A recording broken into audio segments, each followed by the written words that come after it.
It's been a while since I've done this. Still getting used to the whole camera talking thing.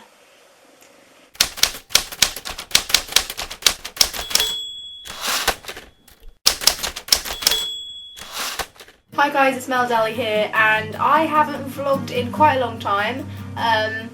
If, I don't know, you've been around for the past few months, you will know why, because I've been putting up the videos from my trip to Eastern Europe. So I thought I would do one final video on Eastern Europe, and it would kind of be the end of the series I've had going on called What I Learnt in Eastern Europe.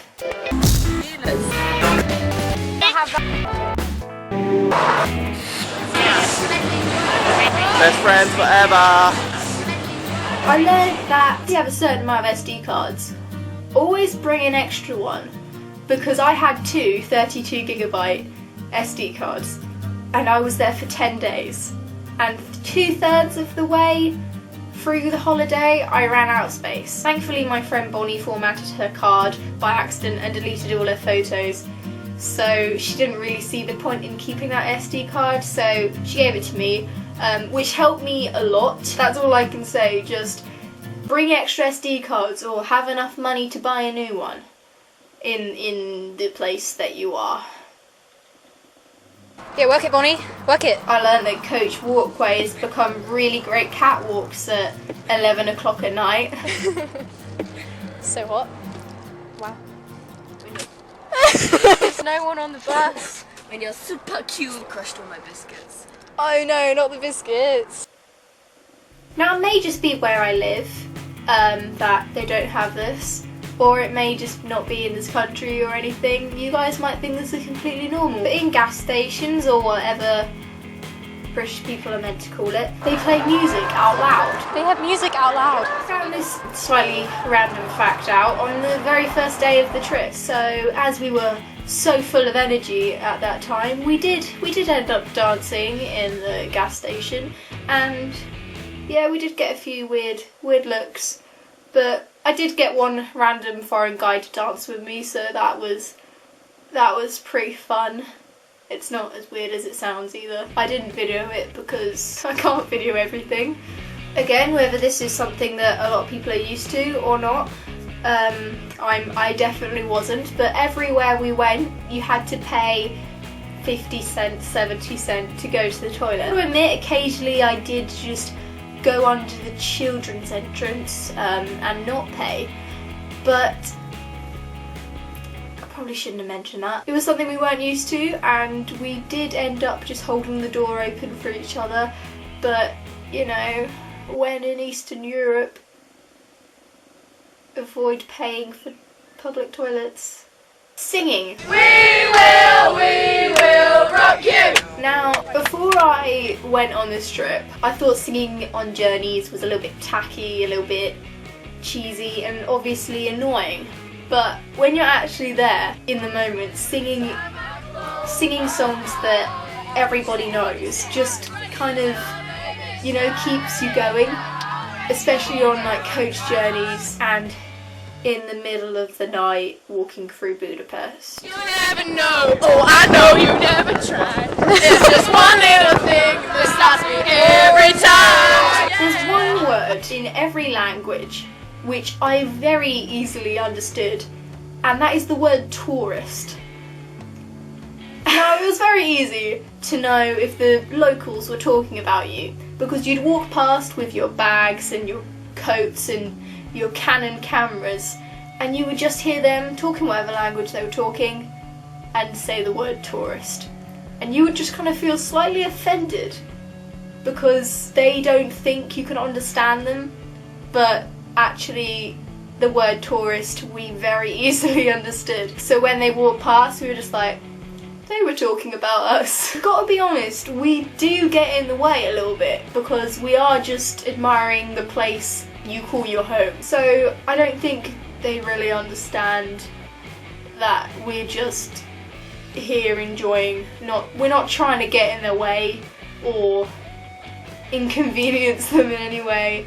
We're just trying to have a holiday. I didn't lose anything or get anything stolen from me, which, if you know me, is a miracle, basically, because I lose things a lot, and usually in plain sight. So if I were to give any tips to anyone who has a problem with losing stuff or getting stuff stolen and is travelling, all I will say is, don't keep anything in your back pockets or pockets outside of your bag. I did risk it by having a backpack, but that's only because I was holding my most valued thing in my hands at all times. My camera, obviously. But I really couldn't not have a backpack. I'm just sort of a backpack person. I probably have 5. So I really could not have a backpack. As for forgetting things, keeping your things in one place rather than spreading them out across your room definitely helps, because then you don't have to look around for everything. Just find a plug, find a bed, and keep everything in one place. Don't take any clothes out of your bag and move things around, because that just gets really confusing. I mean, at least for me. I didn't get homesick, which I'm not sure whether I should be proud of. I guess that's a good quality to have when travelling around, so you can, you know, focus on the positives rather than missing your family.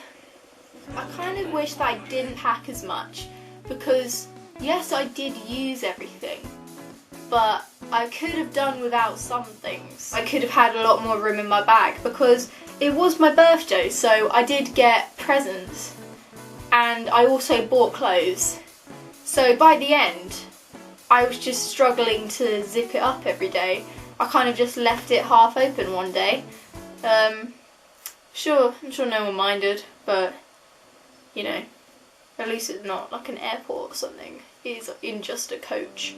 When you travel with a group of people, there's just always a few people who are always so positive, and looking back, they were the people that really made every day count, and there were just always people who would, you know, brighten everyone's days, as cheesy as that sounds, and I guess always try and be the person who's happy about what they're doing, even if it's not the greatest thing in the world. And yeah, that's what helped me, I guess, see every day being as exciting as every other day. If someone is involved in one of my videos at any of the however so many I've done, then they're probably one of those people, and I just want to thank them for making the trip way more enjoyable and memorable than I ever thought it was going to be. So if you're involved in these videos, then thank you for doing that for me, and probably everyone else around you.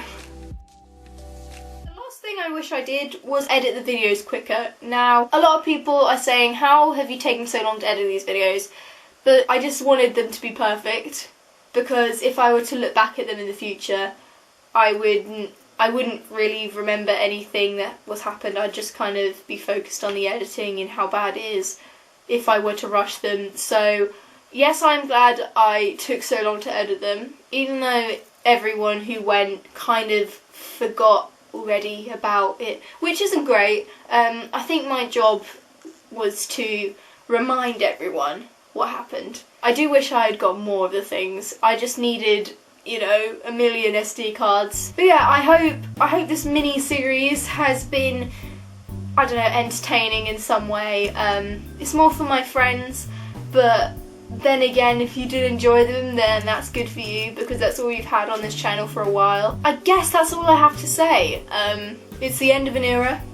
I'm gonna miss it.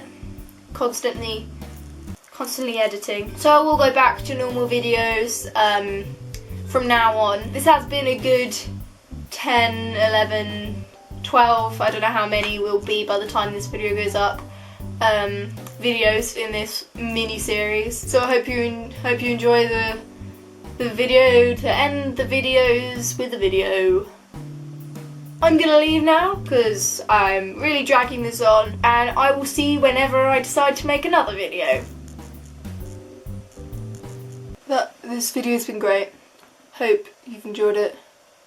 Hope it touched you right in the feels. I'm gonna go now. Try not to stay too long inside watching MelodEllie videos because it's not good for you. You do need to go outside occasionally. I'm talking very occasionally. I mean, you don't have to go outside every day, but you know, mix it up a little bit. Go outside. Maybe play some tennis. Just enjoy the rest of your day or night or morning. Whatever time zone or day you're watching this. And yeah, I'm gonna go. Yeah. Bye.